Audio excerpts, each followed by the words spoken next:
Activity 1.10, viewing a primary key in design view. Well,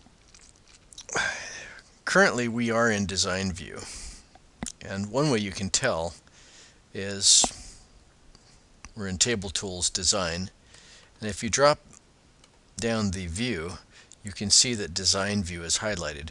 You can also tell, of course, because in our object window here in the tabbed interface, we see field names listed as columns, data types listed as columns, we have descriptions, and we have field properties showing.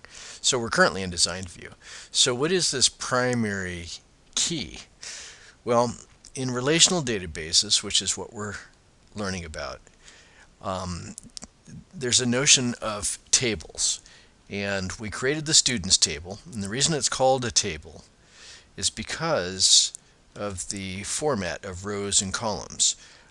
Some people know them as spreadsheets, some people know them as tables. In datasheet view, you see all the information in a single row, meaning going across, is all related. That's one record or one row.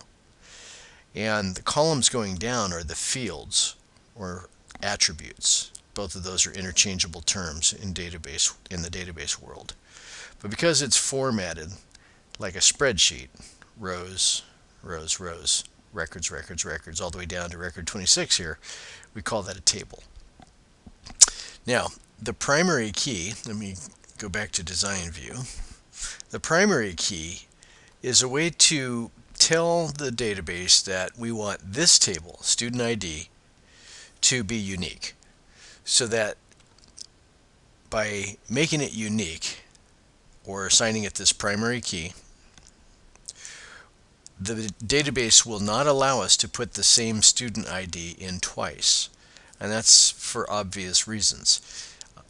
Imagine, if you will, your social security number is used just by you. It's associated just with you, unless an identity thief has it. But in a database, we want one and only one social security number that is associated with just you or just me.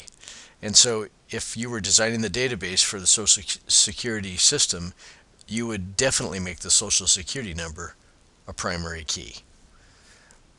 It also aids in the searching and retrieving of information in the database, which we'll get into later in another video.